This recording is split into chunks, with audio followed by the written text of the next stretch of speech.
Hi, I'm Katie St. Clair, and in this video, I'm going to go over 5 things you can do that don't directly address the pelvic floor that will enhance pelvic floor performance. And none of these things involve purposely contracting your pelvic floor or performing Kegels. The first one is changing the pressure gradient. If I have a very narrow tube up top that has areas of compression where the ribs are squeezed down, the diaphragm is going to be in a descended, more inhaled position, and that's going to push more pressure down into the pelvic floor so that the pelvic floor has to work harder to manage those forces. So a simple thing you can do is learn how to change that pressure gradient. So I'm going to go down onto my elbows here in what is called an inverted rock back position. I want to allow my sit bones to stay open, but not overarching my back.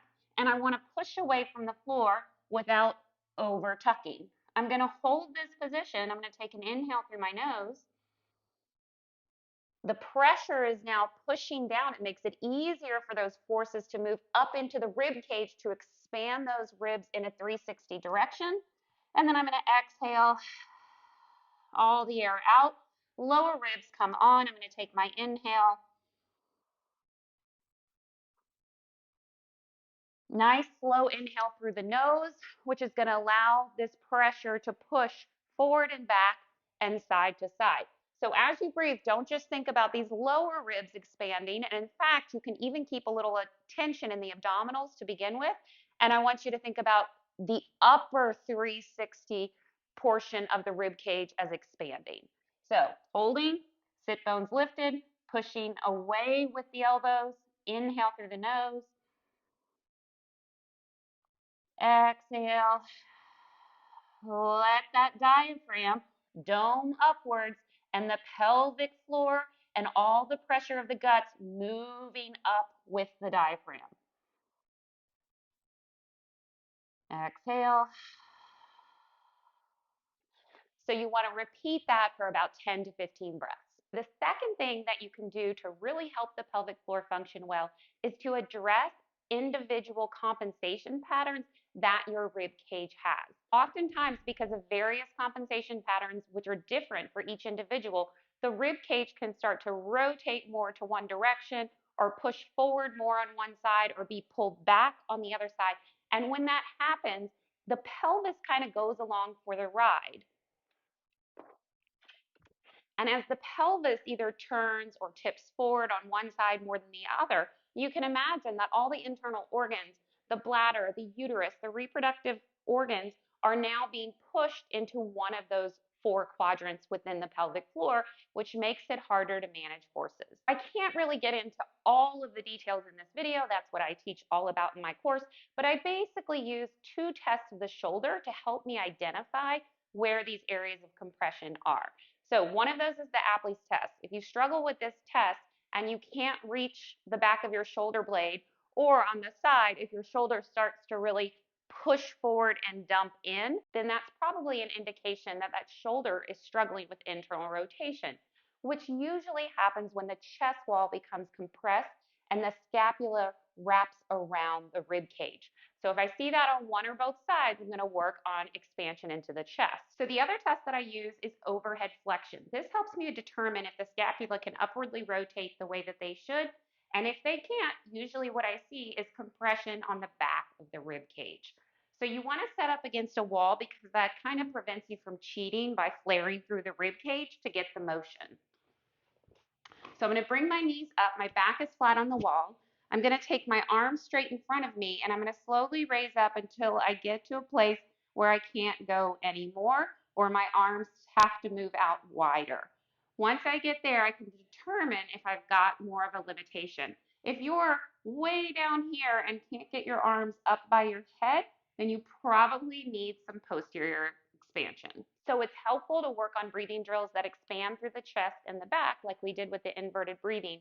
But if your rib cage is really pushed forward on one side more than the other, or pulled back in different areas, it's really helpful to get a full assessment and understand where your rib cage is at, or sign up for my Empowered Performance course, which is coming out soon, and that'll help you learn how to assess all of this yourself. So the third thing that is really helpful when dealing with pelvic floor symptoms that aren't improving is learning how to move the foot. The foot is our basis of support, and it provides a lot of feedback to the rest of the body. If our foot can move really well, we'll be allowed to have optimal movement through the entire gait cycle from heel strike, mid stance, and toe off, so that we can support the rest of our body. If we can't do this really well, our glutes are going to struggle, our deep hip external rotators may take over, our pelvic floor might stay tight all of the time. So I'm going to link a video below where I take you through pronation and supination drills so you can start to get a sense of how to do these in your own body. So the fourth thing that can really impact our pelvic floor is not having stable hips and glutes that are functioning. So if my glutes can't do their job, or I have laxity in the connective tissue of my hip, you can see lots of compensations happen. So as I squat or I hinge forward, especially in single leg motions, the hips and the glutes have to stabilize so that I don't end up shooting my hip out to the side or hiking my hip up on one side or allowing my pelvis to go into a big anterior orientation or potentially going into a big posterior tilt. And beyond that, in everyday life, I might find myself sort of hanging out on my joints quite a bit, shoving the femur forward in the socket as I do that. And that's a recipe for a pelvic floor that clinches and stays tight all of the time to try to stabilize for a lack of stability around the pelvis. So when you're doing any lower body work, especially split squats or single leg hinges, you want to be super careful that your pelvis is not hiking out to the side or shoving way forward. So when you do your hinge, we're going to hinge forward and check in with that pelvis and do a little side to side shift. You should feel lots of glute tension, and if you don't, there's probably something wrong. When you're doing your split squats and you're going straight down, again, it can easily happen here too where the pelvis hikes and you lose that tension in the glutes. Everything either goes into the back or into the front of the hip. So you want to hike and unhike and find that nice stable base. In addition to that, you can use things like bands around your knees to help stabilize in your squats or single leg hinges. Or you may even find that putting a block or a ball between your thighs to squeeze helps give you that stability. And the final thing is exercise selection and programming. Half the time, we're just not picking the right exercises for our particular posture and body shape to enhance pelvic floor health, or we're not programming progressively to allow for these changes to happen over time in a safe way where our pelvic floor can learn to react and respond the way that it's supposed to. So if you're interested in learning all about ribcage dynamics, pressure management, how to optimize the function of the diaphragm and the pelvic floor, how the foot works, connective tissue, laxity, stiffness, exercise selection, programming, then you'll want to check out my Empowered Performance course because that's where you're going to learn it all.